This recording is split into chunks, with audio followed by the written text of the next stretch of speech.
belas tahun bersama tim nasional kita, Mills juga, saya mengucapkan terima kasih. Dan kemarin memang kita dorong untuk semua brand bisa masuk. Tetapi memang saya sangat mengharapkan ada brand lokal yang bisa berkolaborasi. Dan ini prosesnya sangat transparan, ya, kita kasih pengumuman, masuk seleksinya, itu ada 20 yang berminat, tetapi yang terbaik tentu dari Erigo atau hari ini meluncurkan brand baru Erspo, yang pada saat pitching itu tidak hanya nilai komersialnya, tetapi bagaimana memang Erspo punya strategi pengembangan daripada tentu kerjasama ini.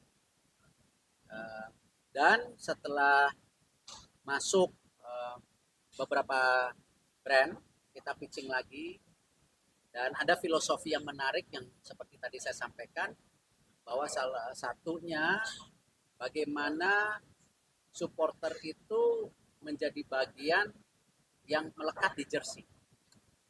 Nah, itu yang menurut saya spesial. Ya, karena tidak suka dengan dinamika yang terjadi baik di lapangan atau sesudah bertanding, ya memang mereka adalah darah kita. Nah, semoga dengan tadi peluncuran nanti di bulan Maret, supporter selalu menjadi bagian dari filosofi kami pengurusan baru, dan kami berharap juga ke depan supporter mendukung tim nasional semaksimal mungkin, dan juga supporter juga terus menjaga ketertiban sesudah game, sesudah permainan, ya, karena ini menjadi satu kesatuan yang kita harapkan jadi sebuah kekuatan bersama-sama. Durasi kontrak bersama Expo berapa lama, Pak? Dari Sadat, Expo maunya waktu itu biddingnya 10 tahun.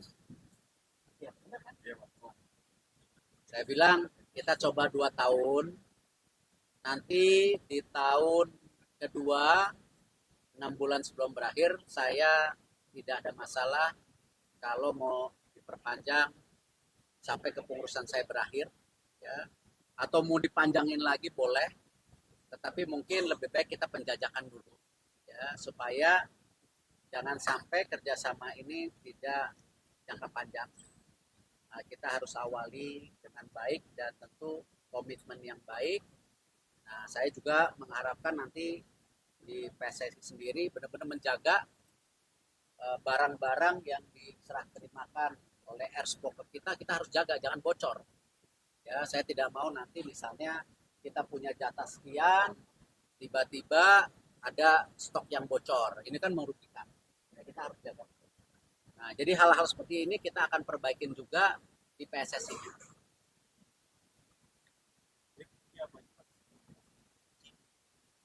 Sorry.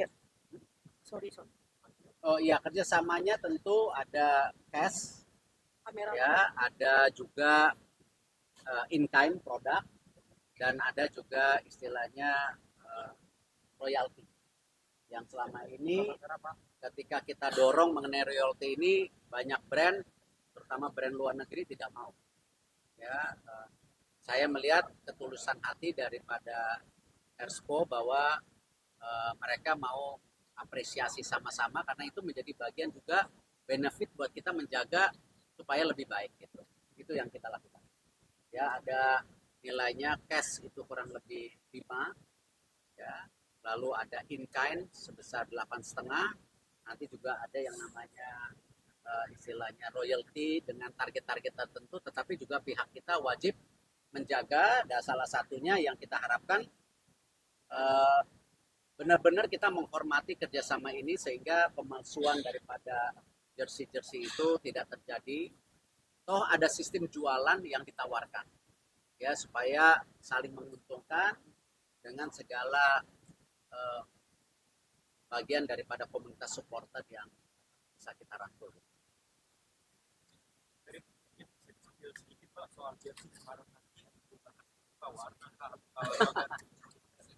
Tadi sudah disampaikan oleh saudara Sadat, ya, nanti ada 2 jersey home dan away. Ya, nanti di akhir tahun ada jersey ketiga yang pasti ya warnanya ada merahnya, ada putihnya pasti. Ya. Soalnya kalau tiba-tiba pakai kuning, takutnya nggak disangka tim Indonesia nanti. Ya. Nah, jadi tetap ada kombinasi warnanya seperti apa tentu saya tidak bisa buka, tetapi tadi ada nilai sendiri supporter menjadi bagian dari jersey. Ada yang saya tuntut bagaimana kualitas ini juga nyaman untuk pemain saat bertanding. Ya, karena nanti ada dua kualitas pemain sama kualitas tentu retail. Tetapi yang pemain saya benar-benar titipkan, memang ini benar-benar nyaman. Ya, apalagi kita ingin saling mempromosikan brand lokal dan kebetulan sekarang banyak pemain Indonesia juga tidak hanya berlaga di Liga Indonesia, ya, tapi ada banyak juga yang berlaga di Liga Internasional. Siapa tahu ini juga bisa menjadi istilahnya marketing yang viral di negara lain sehingga brand lokal juga bisa juga tembus pasar luar negeri. Dari persiapan timnas saya Pak Erik melawan Jepang. Sudah bermain sebaik mungkin kemarin lawan Malaysia. Kalau kita lihat 4 pertandingan terakhir kan itu kita 2 kali seri, 2 kali kalah. Tapi kemarin kita bisa mendapat kemenangan. Nah, tentu sekarang kan bagaimana nilai 3 poin ini kita bisa tambah untuk supaya menggaranti slot ke 16 besar. Tidak mudah, karena Jepang ini ranking 17. Kita kayaknya kemarin udah lebih bagus, 142 katanya. Ya. Masih jauh dari 100, padahal targetnya nanti short term kalau bisa 100. Tetapi gini, saya tidak mau kembali statement saya. Ya kalau memang bawa merah putih, ya harus memberikan semuanya.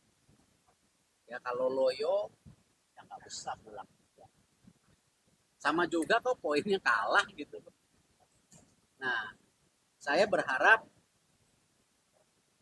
Jepang ini 16 kali bertanding. Saya rasa baru kemarin kalah. Ya sama Irak yang tidak diduga-duga. Ya kembali, ya sekecil apapun kesempatan kita harus pergunakan. Ya, kita ada peristiwa dulu ketika Indonesia masih di bawah Belanda, kita dikurung Indonesia, tapi masih ada ya kalau ingat kadet ya ada sekelompok anak muda Indonesia menerbangkan pesawat waktu itu bisa mengebom kembali Belanda. Ada nilai patriotisme yang terjadi saat itu dengan segala keminiman pesawat-pesawat latih, ya bomnya juga pakai tangan, ya dan dianggap tidak bisa pulang karena nggak ada radar, nggak ada, ternyata mendarat kembali anak-anak muda Indonesia. Nah, saya melihat anak-anak muda Indonesia yang ada di lapangan saat ini, saya berharap sekecil apapun bukan tidak mungkin. Karena itu saya memutuskan ya untuk terbang malam ini, siapa tahu bisa memberi effort lebih ya supaya bisa tampil paling tidak baik sebaik mereka bermain melawan Vietnam. Pak, kan situasi lolos kita nih agak kritis nih sekarang, Bapak akan terbang mungkin apa yang dibawa ke Qatar, Pak? Apakah rendang, bonus atau apa? Saya rasa kembali kedatangan saya hanya dukungan moral yang lebih. Saya tidak suka bicara bonus di muka, tapi saya lebih senang hasil ada bonus yang tidak diduga. Seperti apresiasi Bapak Presiden ketika kita juara SEA Games. Saya rasa silakan ditanya ke para pemain. Sama, ya saya yakinkan kemarin saya sudah bicarakan kalau seri ada bonus, kalau menang ada bonus. Tapi bukan itu poinnya. Ya, jangan stigma uang menjadi utama. Sama, saya hadir ke PSSI ini bukan mencari uang. Ya, tetapi bagaimana sepak bola Indonesia ini baik. Ya kalau tidak punya komitmen itu sebagai ketua PSSI, ya nggak usah di sini. Sama saya bilang ke pengurus masyarakat. Kalau pengurus dan saya cari uang, ya salah tempatnya. Sepak bola ini kita justru membuang uang dan menjaga investasi ini lebih dipercaya. Sama, saya rasa para pemain sudah ngerti siapa saya. Saya tidak pelit, saya tidak hitung-hitungan, apalagi kalau hasilnya ada. Dan tentu pemerintah mendukung penuh dengan prestasi sebaik-baiknya. Jadi insya Allah kalau baik, ya bonusnya baik-baik banget. Pak, boleh tanggapan dikit Pak. Jordi Amat kemarin 2 kali pertandingan sama Irak sama Vietnam 2 kali cedera, tapi masih ngotot pengen main lawan Jepang. Ya itulah yang namanya patriotisme. Itu yang saya bilang, jangan pernah membedakan mana pemain yang ada Liga Indonesia, mana pemain yang ya, di Liga luar negeri. Jangan bedakan juga suku, agama, lahir di mana, ya kan? Inilah yang namanya membangun tim. Ya, sebuah kesatuan, kebersamaan yang bisa ya menghasilkan yang baik. Siapapun yang ingin membela merah putih, itulah Indonesia. Nah, saya berharap tentu nilai-nilai yang disampaikan Jordi ini bisa juga mengalir ke semua, ya, tanpa melihat juga kadang-kadang pemain sendiri kan ada, oh kenapa saya tidak main, kenapa dicari. Kita ini kan satu tim, ya satu tim harus saling mengisi. Jadi saya berterima kasih kepada Jordi, saya juga berterima kasih dengan semua pemain yang mau mengorbankan kemarin liburannya ya untuk fokus tim nasional. Saya mengucapkan terima kasih. Saya mengucapkan terima kasih kepada keluarga pemain yang melepas mereka juga untuk bekerja ya berlatih selama liburan yang harusnya sama keluarga tetapi mereka mau bawa merah putih. Oke. Cukup? Terima kasih.